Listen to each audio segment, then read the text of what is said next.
Papa est là, mon chéri. C'est à lire. Bérengère n'a vraiment peur de rien. Elle n'a peur ni des éclairs, ni du tonnerre, ni de la foudre. Le gros chien noir du voisin ne l'impressionne pas du tout. À table, quand arrive le dessert, Bérengère dit que les cerises sont des yeux d'ours morts, et elle en mange 5 d'un coup. À l'école, Bérengère pouffe de rire à chaque fois qu'elle croise le directeur.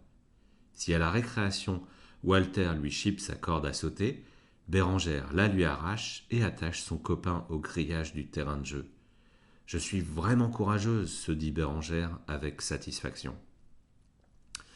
Bérengère est capable de marcher à grandes enjambées sans peur de tomber. Quand Louise, sa sœur, lui dit qu'un monstre se cache dans le placard, Bérengère le chasse aussitôt. Bérengère sait même faire du vélo les yeux fermés et sans tenir le guidon. Bravo, vas-y, vas-y, Bérengère, lui crient ses amis en applaudissant. Bérengère aime les applaudissements. Voilà qu'un jour, Bérengère décide de rentrer de l'école par un chemin inconnu. Louise n'ose pas la suivre. Tu es trop courageuse pour moi, dit-elle à sa sœur. Bérengère se moque d'elle. Louise, tu n'es qu'une poule mouillée.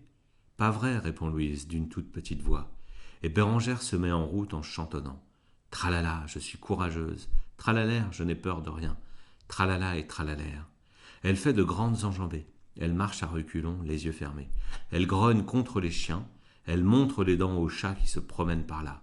Bérengère se dit que les arbres sont des créatures très dangereuses. Elle grimpe sur leur dos et leur casse les doigts. Crac, crac, crac.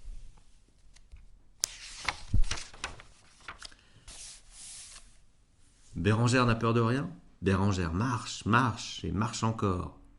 Elle traverse des rues, elle dépasse des maisons. Tout à coup, Bérengère ne reconnaît plus rien. Tout lui paraît étrange. Elle entend des bruits bien plus effrayants que le tonnerre. Elle pense à des choses terrifiantes. C'est pire que tout ce qu'elle a imaginé jusqu'ici. Bérengère essaie de se raisonner. Je suis courageuse, je n'ai peur de rien. Les bruits se font plus effrayants encore. Ses pensées deviennent plus horribles encore. Bérengère s'assied sur un rocher et se met à pleurnicher. Au secours, au secours. Elle pense à sa maman, à son papa et à Louise. Pas maman, papa, Louise, crie-t-elle en pleurant. Tout à fait. Je suis là, répond une toute petite voix. Bérengère se précipite dans les bras de sa sœur. Louise, nous sommes perdus, gémit-elle. Mais non, lui dit Louise, je connais le chemin, suis-moi. Louise fait de grandes enjambées. Elle marche à reculons, les yeux fermés. Louise grogne contre les chiens. Elle montre les dents aux chats perdus qui passent par là. Louise dit que les arbres sont des créatures très dangereuses. Elle saute en l'air pour leur casser les doigts. Crac, crac, crac. Bérengère la suit en silence. Elle marche, marche et marche encore. Elle traverse des rues, elle dépasse des maisons. Dès que les deux sœurs aperçoivent leur maison, Bérengère se met à courir en entraînant Louise. La barrière du jardin enfin refermée derrière elle, Bérengère déclare « Louise, tu es vraiment courageuse, tu n'as peur de rien. » Nous sommes toutes les deux très courageuses, répond Louise. Et elles entrent ensemble dans la maison à reculons, les yeux fermés. Kevin Henkes.